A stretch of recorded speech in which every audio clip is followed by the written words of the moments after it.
मित्रों, जब भी एक शादीशुदा आदमी की मृत्यु हो जाती है, तब जिस व्यक्ति के जीवन पर उसका सबसे ज्यादा असर पड़ता है वो होती है उसकी पत्नी। और उनके जीवन को और भी कठिन बनाने में जो सबसे ज्यादा भूमिका निभाता है वो है हमारा समाज।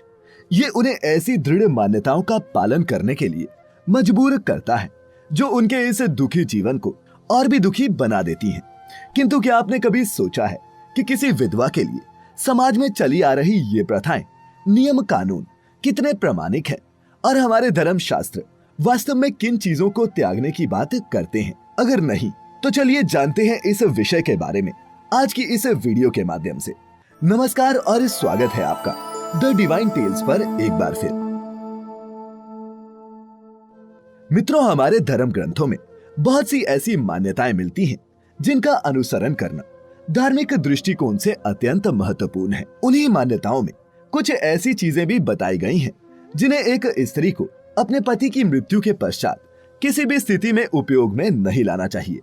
उन्हीं में से जो सबसे पहले आती है वो है सुहाग की निशानी अर्थात 16 श्रृंगार, जिसमें संलिप्त एक एक चीज उसके सुहाग से जुड़े विशेष महत्व को बताती है, जैसे कि कुमकुम, बिछिया, लाल साड़ी और मंगलसूत्र इत्यादि। इतना ही नहीं, साथ ही उस स्त्री का बहुत से रीति रिवाजों को करना भी अशुभ बताया गया है। ऐसी भी मान्यता है कि किसी विधवा स्त्री के शुभ अवसरों पर यूं सम्मिलित होना उनका दुर्भाग्य किसी अन्य के आने वाले अच्छे भविष्य को भी प्रभावित कर सकता है। लेकिन मित्रों, ऐसा हमें किसी भी धर्म ग्रंथ में लिखा हुआ नहीं मिलता। हाँ, उनके द्वारा कई रस्में निभाना जरूर निषेध बताया गया है।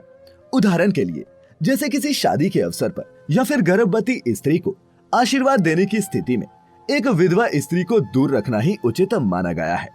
इतना सब सुनने के बाद आपको लग रहा होगा कि समाज द्वारा ये अपमान सहने से तो उचित है कि स्त्रियां भी अपने पतियों के साथ ही अपने प्राण त्याग दें।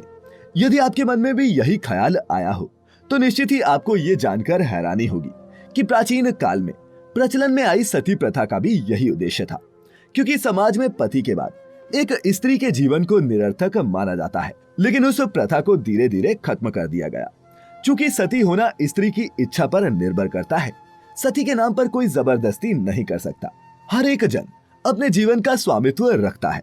किंतु गरुड़ पुराण में अपने पति के साथ सती होने वाली स्त्रियों को किन नियमों का पालन करना चाहिए और ऐसा करने के परिणाम स्वरूप उन्हें सौभाग्य स्वरूप क्या प्राप्त होता है, इसका वर्णन विस्तार से किया गया है। जिसके अनुसार अपने पति के प्रिय संपादन में संलग्न पतिव्रता नारी यदि उसके साथ परलोक गमन करना चाहे तो पति की मृत्यु होने पर वो स्नान करके अपने शरीर को कुमकुम, अंजन, सुंदर वस्त्र आभूषण आदि से अलंकृत करे, ब्राह्मणों और बंधु बांधवों को दान दे और गुरुजनों को प्रणाम करके वो घर से बाहर निकले। इसके बाद देवालय जाकर भक्ति पूर्वक भगवान विष्णु को प्रणाम करे। वहां अपने आभूषणों को समर्पित करके वहां से श्रीफल लेकर लज्जा और मोह का परित्याग करके शमशान भूमि में जाए। तब वहां सूर्य को नमस्कार करके चिता की परिक्रमा करके पुष्पशैया रूपी चिता पर चढ़े और अपने पति को गोद में लेटाए।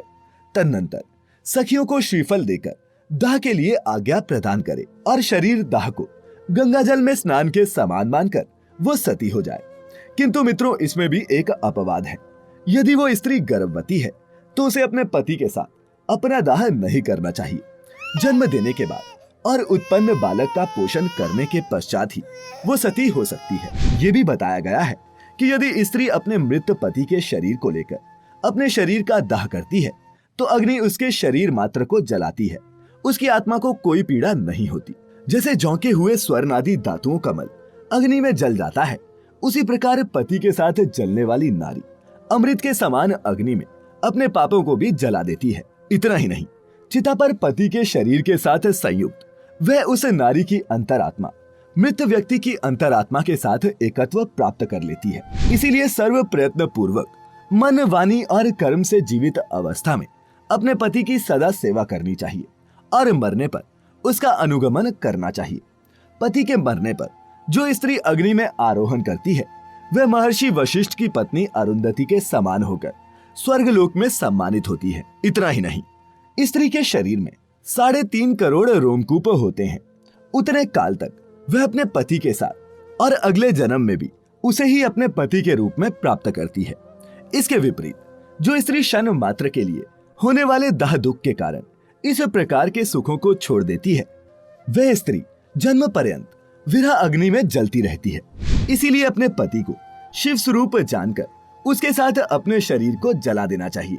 मित्रों, ऐसा हम नहीं, ऐसा हमारे 18 पुराणों में से एक गरुड़ पुराण का मानना है। किंतु जैसा हम पहले भी कह चुके हैं कि अपने जीवन के साथ क्या करना है, इसका स्वामित्व एकमात्र उसी इंसान को प्राप्त है और कोई भी इसका अधिकारी नहीं है। तो हम उम्मीद करते हैं कि आपको आज की इस वीडियो के माध्यम से कुछ न कुछ नया जानने को अवश्य मिला होगा। आपको हमारी आज की ये वीडियो कैसी लगी, नीचे कमेंट्स में लिखकर अवश्य बताएं। साथ ही ऐसी ही और भी आध्यात्मिक और धार्मिक वीडियोस देखते रहने के लिए सब्सक्राइब करें the Divine Tales YouTube channel और फेसबुक पर देखने वाले सभी व्यूअर्स लाइक करें हमारा नया Facebook page the Divine Tales Hindi. फिलहाल आज के लिए बस इतना ही। अब इजाजत दें। आपका बहुत बहुत शुक्रिया।